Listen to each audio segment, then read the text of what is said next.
the comment I've heard over the years and with certain friends or business people is like, if I can just I just need to get through these next 2 weeks, then, Hmm. or when I get this done, then I will be happy.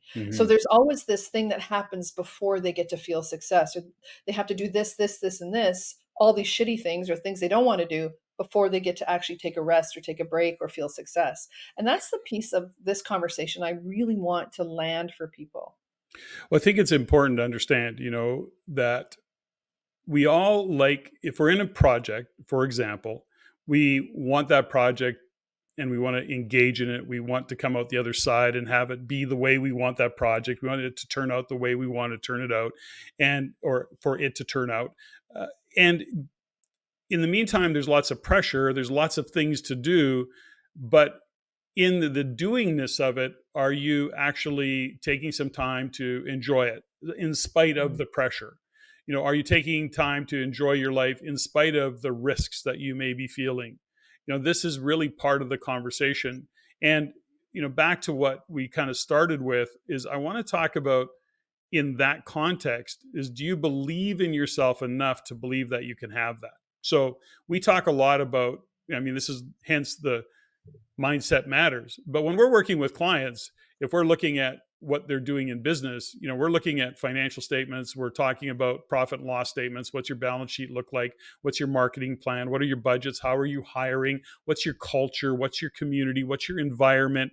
What is your brand promise? What does it look like into the future? We're getting into the details of the business structure, but none of that can work without having a mindset that, number one, allows you to be coachable, allows you or gives you insights into what your values are. Like, doing the self-reflective work is absolutely essential and critical to having not just success in your business, but having your business and your life come together so that it doesn't feel like your business is driving your life.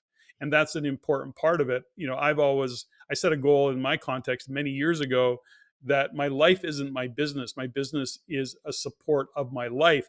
That got refined to be, my life and my business are just one. They come together because I love what I do. And that ultimately is having awareness, being able to self reflect, being clear on what your vision is, knowing that it's going to change. And that is really the fundamental work. Now, I'm going to go to you, which is me kind of back to where we started.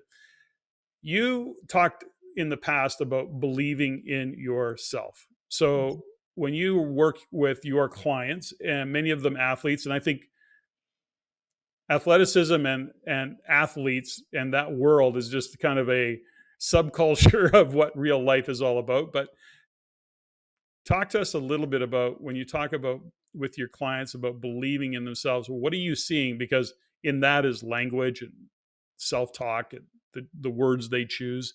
Can you dig into that a little bit?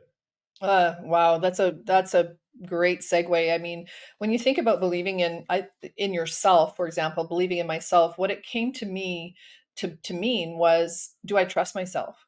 And do I trust myself to make the decisions that I need to make to move my life forward?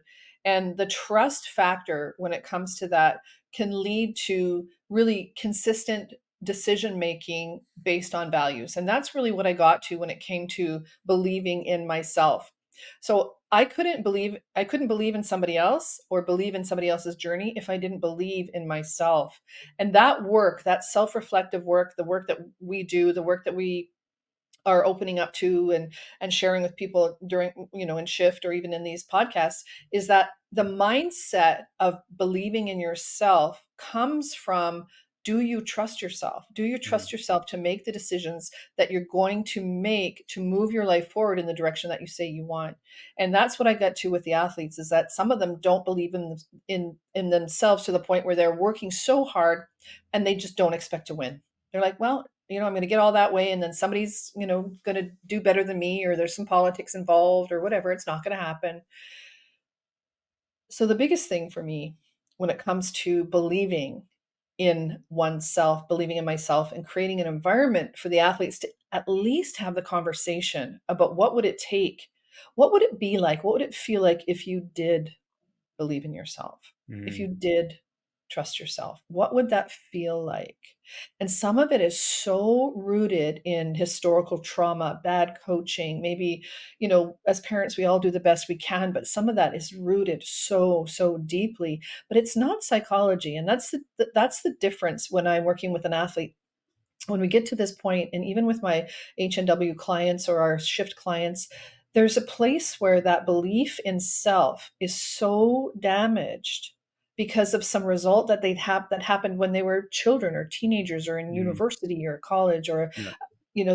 they got screwed over by a business partner. So Mm. you start to that trust starts to get damaged. And when that trust in self starts to get damaged and you don't have a way to circle back to that place of, okay, well, what do I need to do? What do I need to do to reconnect to myself, to my values? And how do I build that self-worth back up?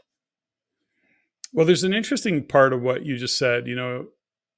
Trauma is, whatever trauma you may have experienced as a kid growing up, or maybe even as an adult, it sets you back.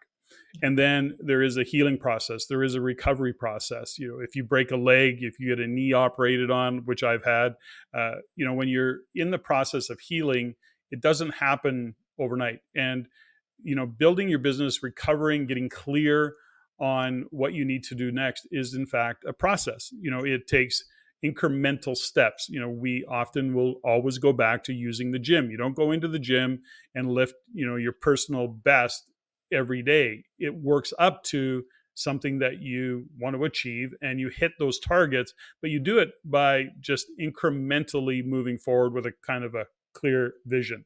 But if you go into the gym never believing that you can pull it off, then ultimately you probably won't pull it off.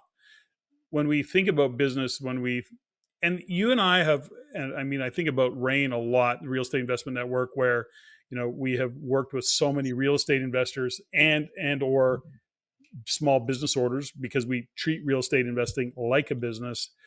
We think about, aside from loving what you do, is the business profitable? Is it scalable? Is what you're doing repeatable?